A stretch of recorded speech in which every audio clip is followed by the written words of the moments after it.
श्री स्वामी समर्थ भक्तांनो, तर मी आज तुमच्यासाठी एक नवीन आणि छान कहाणी घेऊन आलेली आहे. ती ही स्वामी समर्थाच्या चमत्काराची कहाणी घेऊन आलेली आहे आणि त्या कहाणीतून तुम्हाला उत्साहान प्रोत्साहन मिळेल आणि तुम्ही निराश झालेले प्रोत्साहित होसाल. हे कहाणी आहे स्वामी समर्थाची चमत्काराची.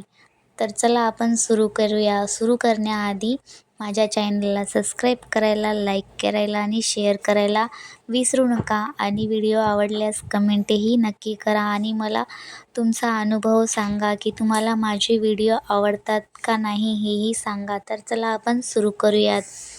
अंधारातून प्रकाशाकडे जाण्याचा मार्ग म्हणजे स्वामी समर्थ. स्वामी समर्थाचा चमत्कार. सोलापूर जवळील एका छोट्याशा गावात आनंदी नावाची एक महिला राहत होते. आनंदीचे आयुष्य दुःखमय होते. डोंगरासारखे झाले होते. काही महिन्यापूर्वीच एका अपघातात तिने आपल्या पतीला गमावले होते आणि आता तिच्या जगण्याचा एकमेव मार्ग म्हणजे आधार म्हणजे तिचा 7 वर्षाचा मुलगा होता.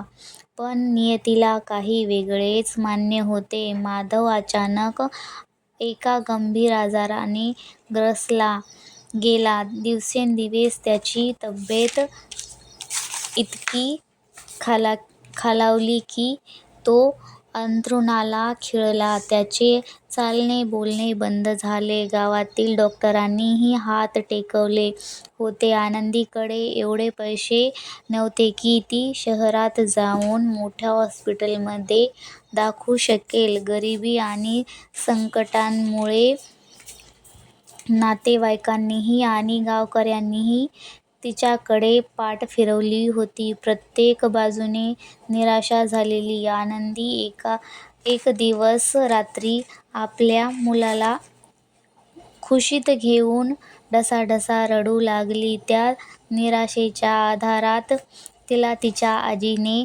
सांगितलेली एक गोष्ट आठवली. जेव्हा जगाचे सगळे दरवाजे बंद होतात तेव्हा अक्कलकोटच्या स्वामींचा दरवाजा उघडतो. आनंदीकडे गमावण्यासारखे काहीच नव्हते.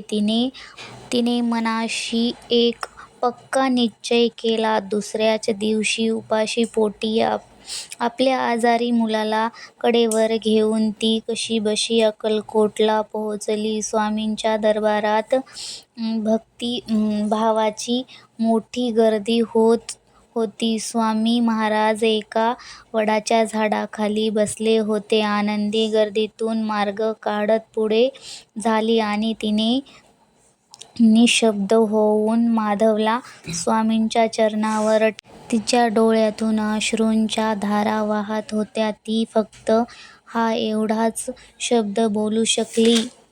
महाराज, माझं सगळं संपलंय. आता फक्त हा एकच श्वास उरला.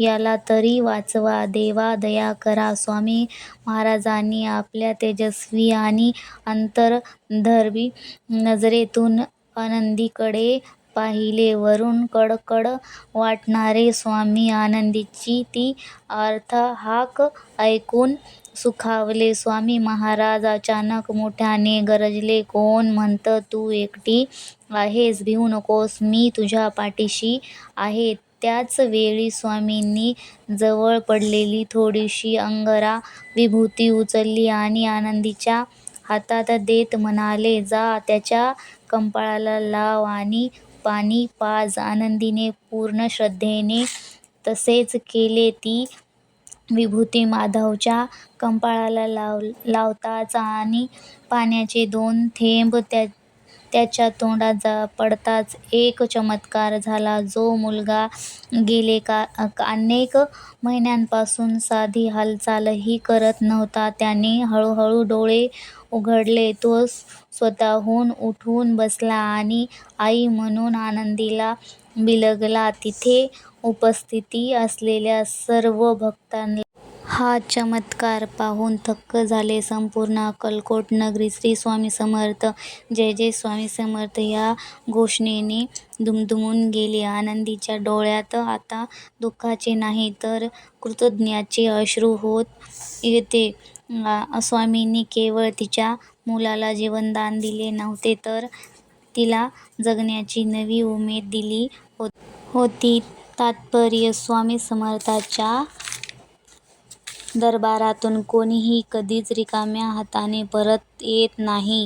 जेव्हा आपण संकटात मनापासून हाक मारतो तेव्हा स्वामी आपले रक्षण करायला नक्कीच धावून येतात. श्री स्वामी समर्थ, जय जय स्वामी समर्थ.